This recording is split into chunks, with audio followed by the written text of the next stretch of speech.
Друзья мои, всем привет!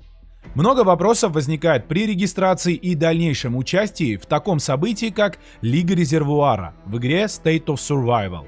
Сегодня я еще немного расскажу о тонкостях этого мероприятия. Альянсы, которые участвуют в лиге и успешно прошли этап квалификации, обязательно должны посмотреть этот ролик. После того, как Альянс успешно квалифицировался для дальнейшего участия в лиге, наступает этап под названием «Восстановление» и становится доступно следующее меню для корректировки участников события. Функция управления списком доступна не всем участникам, и корректировки в нем могут делать только управляющие из Союза в ранге R4, R5. Кто не первый раз проходит квалификацию события Лига Резервуаров, уже сталкивался с этим, и я сам знаю по своему опыту, что тут можно сделать непоправимую ошибку. После того, как вы заходите в управление списком, то можете заметить, что сохранить есть возможность после обновления не 20, как это было раньше, а 90 раз.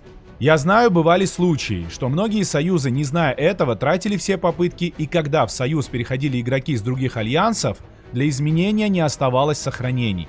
Так что, если вы столкнулись с функцией управления списком первый раз, имейте в виду, изменений в вашем списке вы можете делать ограниченное количество раз, и поэтому, прежде чем что-либо менять в списке участников, убедитесь, что вы точно знаете, сколько изменений собираетесь делать. Для кого это может быть особенно важно? В первую очередь для альянсов, которые настроились на борьбу за кубок и титульное место в этом событии. Возьмем, к примеру, ситуацию, когда ваш альянс успешно прошел этап квалификации, и, скажем, в вашем штате есть союз с сильными игроками, который по каким-то причинам не прошел квалификацию. В этом случае управляющие вашего альянса могут пригласить игроков с других союзов, чтобы вместе всем штатам попробовать свои силы в дальнейших раундах лиги.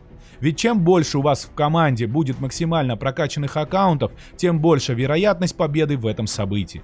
Так что прежде чем делать какие-либо изменения в этом списке, обязательно убедитесь, что вы точно знаете, сколько игроков перейдет из других союзов, чтобы продолжить с вами борьбу за призовые места в лиге. Также убедитесь, что из вашего союза все игроки, которые обычно участвуют в этом событии, смогут присутствовать на матчах. В жизни бывает всякое, может у кого-то начался отпуск или какие-то другие житейские события, по которым он не сможет принять участие в гонке за кубок. В этом случае этого игрока лучше заменить на того, кто 100% будет на месте и не пропустит бой. Как вы видите, каждый раз, когда я убираю или добавляю игроков в списки, копится количество изменений. После того, как я нажму «Сохранить», количество попыток для изменений уменьшится. И если кто-то из ваших управляющих случайно, не зная, использует все попытки просто так, меняя список, то вы можете оказаться в трудном положении, если обещали кому-то место, а попыток для изменений не осталось. На этом, друзья мои, все. Если вы пропустили мои стримы по Лиге Резервуара за выход в финал, то в это воскресенье я проведу очередные 3 боя плей-офф и отвечу на все интересующие вас вопросы. Подписывайтесь на мой канал, ставьте лайки и задавайте вопросы в комментариях, а также в нашем сообществе Discord, где опытные участники делятся своими знаниями в игре State of Survival. Желаю здоровья и побед в Лиге Резервуара. Всем пока!